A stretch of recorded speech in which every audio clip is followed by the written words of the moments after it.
I'm Stan So, the Forest Supervisor of Modoc National Forest, and I'd like to visit with you today about the great opportunities and landscapes we have on the forest. Today we're going to have a chance to look at some of the beautiful country here in Modoc country, look at some of the landscapes, look at some of the opportunities and conditions that exist here in this beautiful part of the state. I want you to join me. I think you'll enjoy the quick tour. We are in the process of revising our forest plan.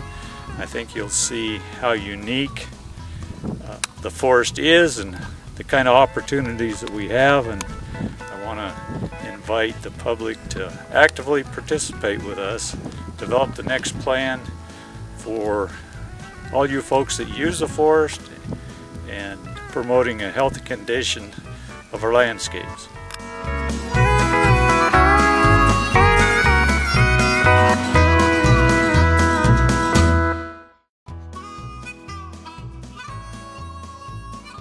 The Medicine Lake Highlands is the smallest unit that we identified. It's 50,000 acres, and that's where Medicine Lake is located. It's heavily used by recreationists during the summer for water use, and then heavily used by snowmobilers in the winter. It's sacred ground for the Klamath tribe and the Pit River tribe, and it's also an area where we've had interest in developing geothermal energy. And so this area here will incorporate all those opportunities and interests that people have and develop into some proposed strategies and conditions and guidelines, just like the other areas across the forest.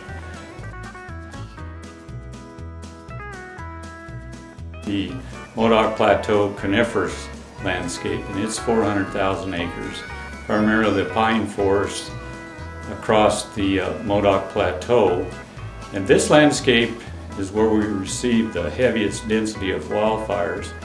It's where we have livestock grazing. It's very important to the grazers.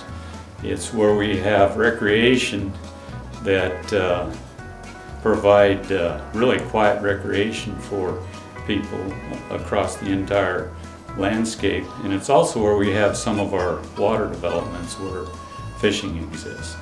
The density of trees across this landscape has been managed through time, and parts of the forest are in healthy conditions and parts are not, because there still remains too many trees in various timber stands. So to accelerate the thinning and prescribed burning of the dense stands to promote forest health, forest resiliency, certainly is a goal that we have over the next 20 years.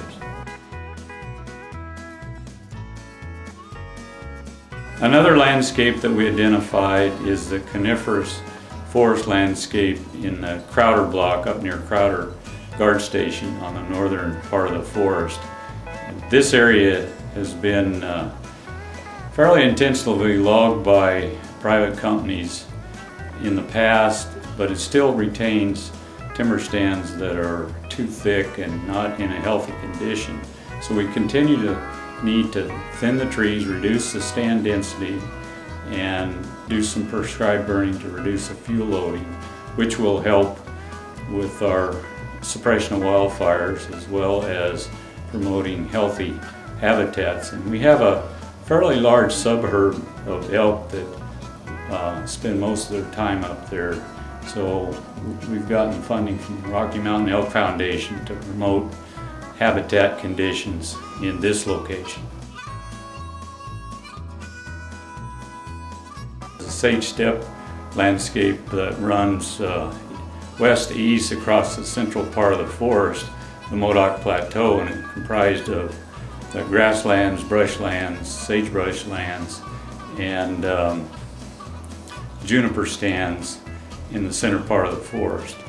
This is an area where we've had extensive wetland development for wildlife and other water-related species. It's also an area where the petition sage grouse is located, so that's a special concern. And it's an area that's used a lot by our ranchers and grazers for summer feed for their livestock. This landscape has been identified as one of the most endangered landscapes ecosystems in the United States. So it certainly calls for special attention. And we recently developed a strategy for management of this ecosystem, primarily through the removal of invasive juniper and noxious weeds.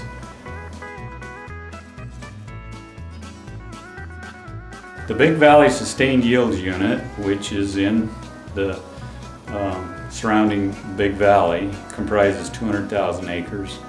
And like I said before, it was established in 1950 to promote the stability of the communities in Big Valley. So this area is being looked at individually to see what opportunities we might have to continue to support, provide timber products for commercial ventures, sawmills, power plants in the Big Valley area. The primary species is ponderosa pine, and there's also a number of white fir in that location. So it's a mixed conifer stand condition and provides an opportunity for diversity of species that promotes diversity of habitats for wildlife species.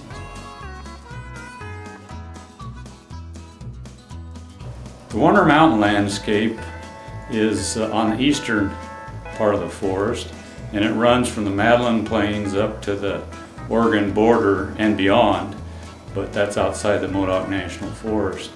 And this area has a large number of live water streams that come out of the high country down into the valley floor, into Goose Lake or into Surprise Valley, provides irrigation water, and also provides fishing and a cool place for hikers and campers during the summer to visit. There's a few lakes up in the wilderness that provide water recreation opportunities, fishing.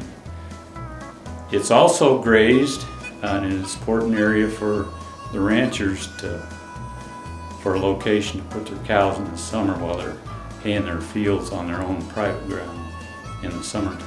The South Warner Wilderness area is located in this landscape. It's 70,000 acres in size, and it's in the southern Warners, and it provides recreation opportunities for hikers, horseback riders, and it's very lightly used, so the people that actually use it find a real quiet recreation experience that they essentially won't see in any other location in California. Well, the day we had the opportunity to look at the forest, I'm sure glad that folks took the time to do that with us. We have a great opportunity to continue to promote healthy forest conditions, at the same time providing recreation and other opportunities for all you folks that use the forest. I thank you for watching and listening. I ask you to continue to participate with us in our plan revision and in our day-to-day work, and collectively I believe we can move the forest forward in a positive way and meet your needs as well as the needs of the National Forest. Thank you.